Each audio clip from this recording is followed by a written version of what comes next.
It's time for another entry in my EdgeTX 101 series. This is a series of videos where I teach you how to use the operating system running on your radio, EdgeTX. Now this is a video somewhat later in the series. I've done initial videos about the very basics, introduction, getting to know the radio. And at this point in the series, we're starting to get a little more specific. We're demonstrating features by actually doing practical things. And today we're going to be doing some moderately, let's just say intermediate, not quite advanced, but definitely intermediate things with switches. Let me tell you what we're going to do. We want a switch on the radio to move a servo on the quadcopter. Now, we're not going to have an actual quadcopter with a servo on it. This is just going to be a demonstration, so you're going to have to use your imagination. But we don't just want the switch to move the servo any old time. We want the servo to only move when the quadcopter is armed. This is going to be our first challenge. We want to tie the moving of the servo to the armed state of the quadcopter. And then the next thing we want to do is we don't want the servo to be able to move as soon as we arm the quadcopter. We want to add a little bit of delay. So the logic that we're looking for is after I hit the arm switch, then 30 seconds later, the servo will come alive and will be controlled by the switch. But there's one more thing we want to do. We don't want the servo to immediately go into the wrong position. Let's think of the servo as being either open or closed. We want the servo to only open when we command it to open. So let's say that I accidentally leave the switch in the open position and then I arm the quadcopter. Okay, now the quadcopter is armed, and then 30 seconds later, the servo comes alive, it's in the open position, it opens, and then that's not what we meant it to do. So the final thing we're going to do is we are going to make the servo only come alive once this switch has been cycled to the default closed state, so that if I accidentally arm with the servo in the open state, I will have to cycle back to the closed state before I then open the servo up again. So we're going to build this just a little bit at a time so you can see how each step will go and hopefully follow along. And in order to do this, we're going to use two functions of EdgeTX that you probably haven't seen before. I've described them, but I haven't showed you how they're used. And they're going to be logical switches, specifically logical switches with a delay and sticky logical switches. Let's get into it. So to start with, let's just put this switch on a channel and have it control the servo. And you've seen me do this before in previous videos, but we'll just build it up one step at a time. To map a switch to a channel, we're going to press the model key. We're going to page to the mixes screen. We're going to go down. We're going to find an empty channel that we want to use. Because we are probably using Express LRS, we're going to avoid channel 5 in Express LRS. Channel 5 is always arming, and we have to dedicate the channel 5 to that function. But here's channel 6. Channel 6 isn't being used for anything. We're just going to hit the roller on channel 6. We're going to go down to source and click one time. And then we are going to flip that switch, and you'll see it'll immediately fill in that switch as the source. And that's it. We've done it. So if we back out, if I hit the return key a few times to get back to the main screen and page to the channel output, the channel monitor, we can see that channel 6, as I flip the switch, you can take my word for it, you can hear me flipping the switch, it goes up and down. So now if I have a servo on channel 6, it's going to be controlled by that switch, yay.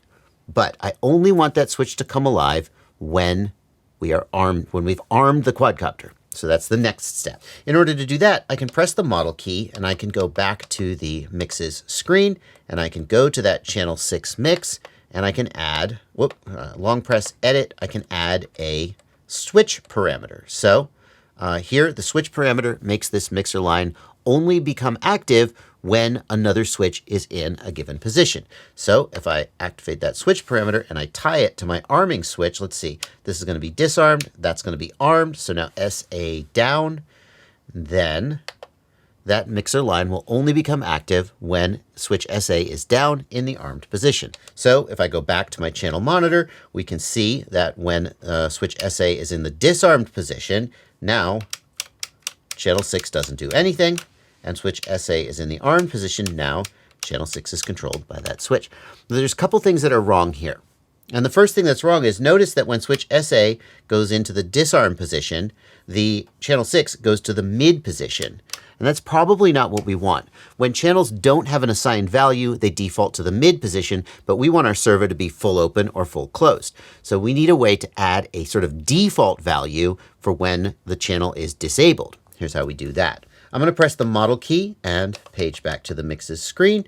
And here on channel 6, I'm going to long press and insert before. So the mixer lines are handled from top to bottom, and we want the default value to be at the very top, and then the other one will override it when it becomes active. Well, that's not the default behavior. Hang on. We'll do insert before. And our source here is not going to be a control like a switch or anything like that. Normally the source is a switch or a knob or something like that. Our source is going to be, if I just click once and then long press, our source is going to be max. And max is a fixed value. So max and the weight, source is max, thank you. Max is a fixed value and the weight controls what position the channel is going to be in. So here the weight is 100, and that means the channel is going to be full to the right. Channel is minus 100 would be full to the left, and 0 would be the center position. If I back out to the channel monitor, now we can see that when the arm switch is in the disarmed position, the channel is full high, and when the arm switch is in the armed position, now, something is wrong. We've gone to the mid position, and now if I flip the switch, it goes high. Something's not right. Here's what's not right. Notice right here in the mixer screen that this says plus equals. And what that means is that this mixer line is being added to the previous mixer line. So the default value for the channel is plus 100. And then the switch is going plus 100 and minus 100 from that, which is making the channel actually go from 0 to plus 200. That's not what we want. What we actually want is that this second line completely replaces the previous line. When we're disarmed, the channel is at a fixed value. That's the first line, the max line. And then when we arm, the switch takes over and replaces it. It doesn't add it in. The reason that you would want to add values is sometimes you have multiple inputs and you want them to add together. Like if I'm doing an elevon with a plane, I want the elevator input to add a little bit to the control surface and the aileron input to add a little bit more to the control surface. That's fine if you're doing control surfaces on a plane, but in a situation like this, we wouldn't want these things to add together. But that's why that function exists. Instead, we're going to edit this second line, long press edit, there we go. And we're going to go down and we're going to find the multiplex option. And the multiplex controls how this line interacts with the previous lines. The default value is to add this line to the previous lines. We're going to change that from add to replace. And then this second line is going to completely replace the original line, and the switch will hopefully work how we want. Let's back out. So now with the quadcopter disarmed, the switch does nothing, and the channel defaults to the high position. And then when we arm, now the switch is controlling it, although I do notice another problem. The switch being up is the closed position on the servo, and the switch being down is the open position on the servo.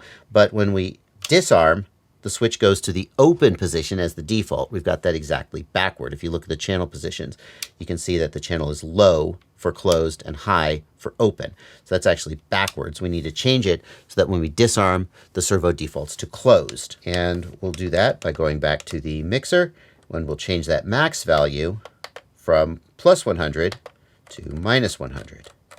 And that'll just make the default channel value be the other extreme.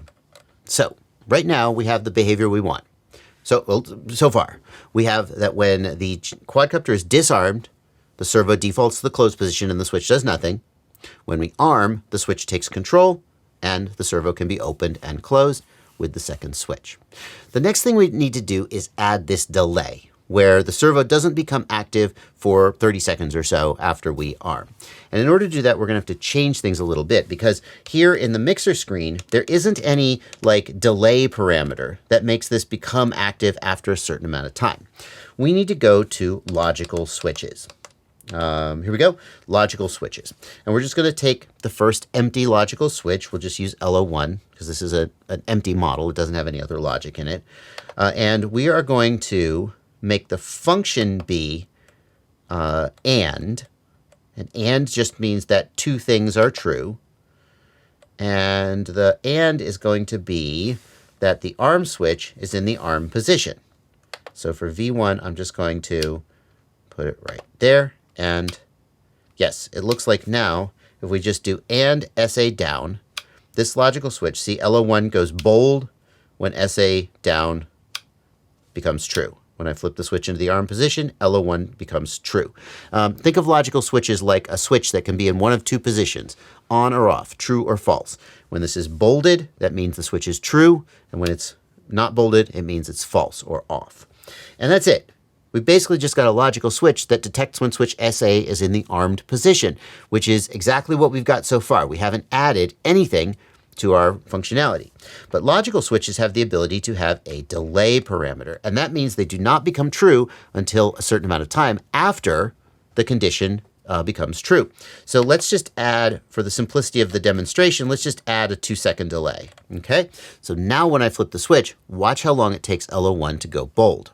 1 Mississippi, 2 Mississippi. There we go. LO1 becomes bold or true 2 seconds after I flip the switch. And when I flip the switch off, it immediately becomes false again. And if I flip that switch and then flip it back within 2 seconds, notice that SA down becomes bold, but LO1 does not become bold until this 2-second timer has expired. You see where we're going with this? Now, I can set that delay as high as 25 seconds. And if I wanted a longer delay, I could take 2 logical switches and have one kind of daisy chain off the other. So I could have one become true after 25 seconds and then one become true 5 seconds after that. I could build longer delays. For the sake of this demonstration, we're going to set it to a short time so we don't have to sit here and just wait 25 seconds for the timer to time out. Let's set it to just a 5-second timer, which I think will work well for this demonstration. So now we have a logical switch that tells us when we have been armed for 5 seconds or more. And all we have to do now is go back to the mixer screen and tie our mixer line to that logical switch. So model key, mixer screen, down here to this mixer line, which is makes the switch become alive and control the servo. And our switch here, instead of being the arm switch directly, we're going to click and long press and choose logical switches, and we're going to put LO1 there. So now this mixer line will only become active when LO1 becomes true. In other words, when we have been armed for at least 5 seconds. Watch right here. I'm going to flip the arm switch. 1, 2, 3, 4, 5. Boom. It becomes active. And now we can check our logic. The switch does nothing. The servo is closed. We arm. Switch does nothing. And then after 5 seconds, it will become alive. And there we go. Now the switch is alive after 5 seconds. Okay. So far, so good. There's one more thing we want to do, and that is we want to make the switch only come alive if it was in the closed position and not come alive until it cycles back to the closed position so we don't inadvertently open the servo just because the switch was left in the wrong position when we armed. This is going to be the most complicated thing we do in this video, and it's going to involve the use of the sticky function. It is incredibly powerful and useful, but a little bit obscure, and I think a lot of people don't know it exists. Before I tell you how to do that, guess what? You saw this coming, didn't you? I'm going to plug my Patreon. Patreon is the single best way for you to support the kind of, dare I say, unique content I'm making here. If you've watched this video this far, you really want obscure technical stuff about EdgeTX programming. I freaking love this stuff, and I hope you love it too, and if you want me to keep doing it, join my Patreon. Link in the video description, patreon.com. My Patreon, you can subscribe for as little as $2 a month. I would love for you to subscribe at a higher level if you feel like I've earned it, but the minimum is $2. You get access to my Discord server. You can hang out with people and talk, and you just get the good feeling of supporting the kind of, dare I say it, unique work that I'm doing here. If today is the day that I earned your support because you really value this, then head on down to the link in the video description. And if not, hey, no hard feelings. I just like making this content. I'm going to keep making it. Maybe you'll decide to do it another time. The EdgeTX user manual says that a sticky switch sticks true after V1 activates and stays true regardless of V1 position until V2 activates, which then unsticks it. Clear as mud?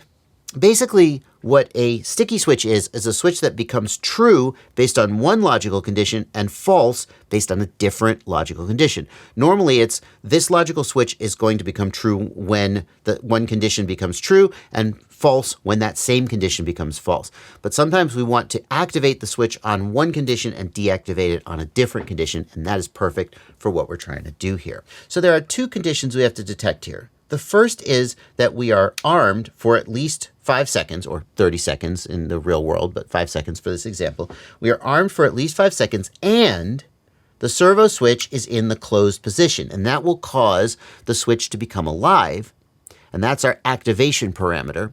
And then our deactivation parameter, well, what should it be? It should be that we disarm the drone.